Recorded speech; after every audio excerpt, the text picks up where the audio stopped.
Welcome to this explainer. Today, the focus lands squarely on a widely circulated media narrative about where top scientific talent is choosing to work.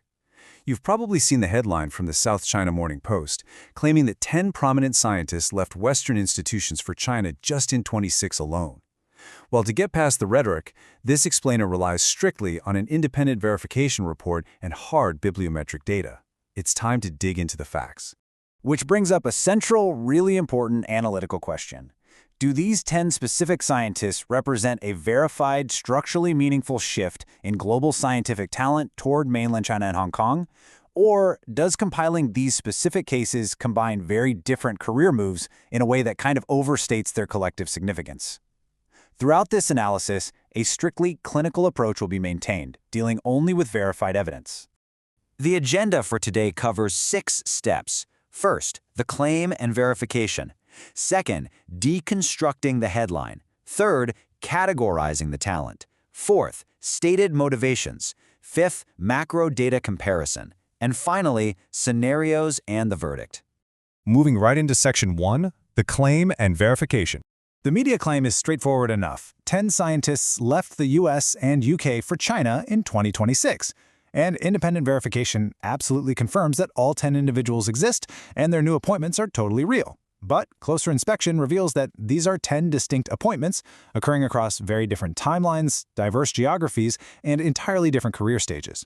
So right off the bat, that overarching media framing requires some immediate factual qualification.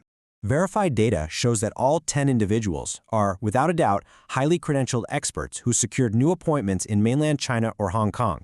Their fields are super cutting edge, spanning artificial intelligence, advanced semiconductor materials, structural biology, and electrified transportation. Notably, 7 of them departed established, tenured, or highly senior academic positions in the West. The talent movement is real for sure, but it is definitely not a monolith. Section 2. Deconstructing the headline. The headline claims these moves happened so far in 2026, but looking at the actual timeline, Zhang Zhenfeng assumed a role at Peking University back in mid-2024. Then Ling Haiben transitioned to Westlake University in 2025. It actually wasn't until early to mid-2026 that researchers like Zhang Kai and Omar Yaghi finalized their moves. Basically, the narrative compresses a multi-year reality into a single, highly sensationalized calendar year. Geographic abrogation is another major factor here. The phrase joined China obscures a pretty vital institutional distinction. 8 cases did involve moving to mainland China, but 2, Chen Peipei and Zhu Ziqiang, actually moved to institutions in Hong Kong. And as anyone in academia knows, Hong Kong operates under completely distinct academic governance, legal structures, and funding mechanisms. Conflating the two basically trades analytical precision for a simpler, catchier story. The origin geography also needs a quick correction. The headline explicitly stated these scientists left the US and the UK, but Professor Liang Ji retired from Simon Fraser University in Canada before joining the Eastern Institute of Technology in Ningbo. This just further deconstructs that overarching US and UK exclusive framing. Now for Section 3, categorizing the talent. This cohort can actually be categorized into 3 distinct groups. Group 1 consists of senior academic relocations, like Nobel laureate Omar Yaghi. Group 2 involves early career transitions, such as Zhang Zhenfeng moving from a postdoc into an associate professorship. And Group 3 features an industry executive placement. Analytically speaking, an endowed chair moving is profoundly different from a postdoctoral researcher taking their very first faculty job. The numerical breakdown looks like this: 7 senior academics, 2 early career researchers, and 1 industry executive. When secondary media sources aggregated this story, they kind of just labeled all 10 individuals as identical professors. But the data shows this is actually a curated list of highly varied professional transitions. There are also a lot of nuances within these appointments.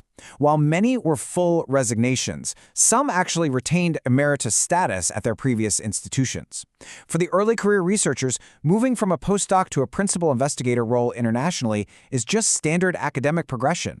The evidence indicates these moves should not automatically be characterized as permanent, absolute departures from Western academia. Moving along to Section 4, stated motivations.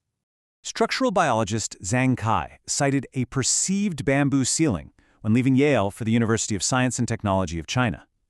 He stated it was nearly impossible for a Chinese scholar to take the absolute lead on large-scale infrastructure projects in the US, highlighting perceived institutional barriers as a major push factor.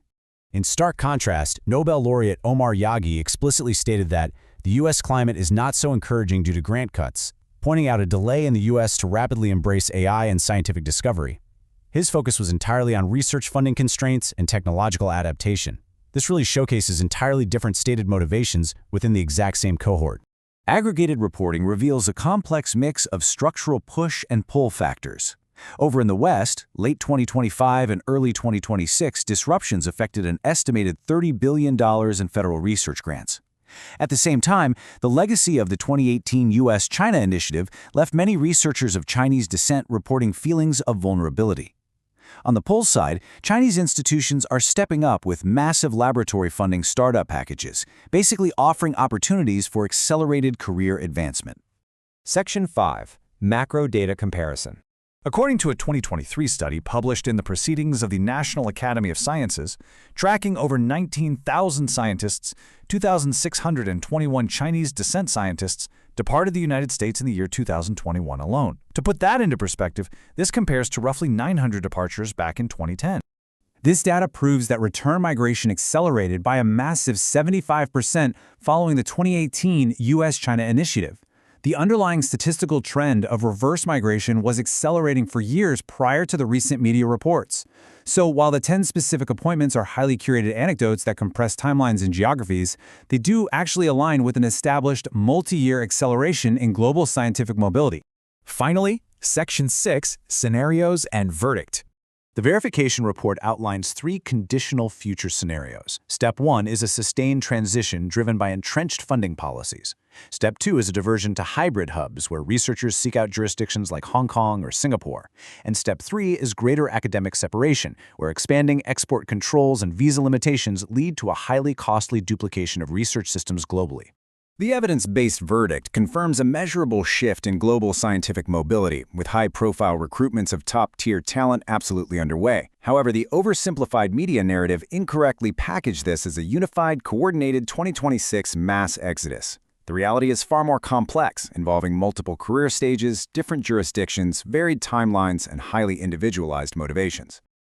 Going forward, future tracking of hard data like new faculty announcements, grant awards, and publication affiliations is absolutely required. Will future evidence show these 10 appointments were just a carefully curated editorial list of isolated, high-profile cases, or will they be remembered as visible indicators of a massive, sustained, structural change in global scientific research? The answer lies in the macro data, not just the headlines.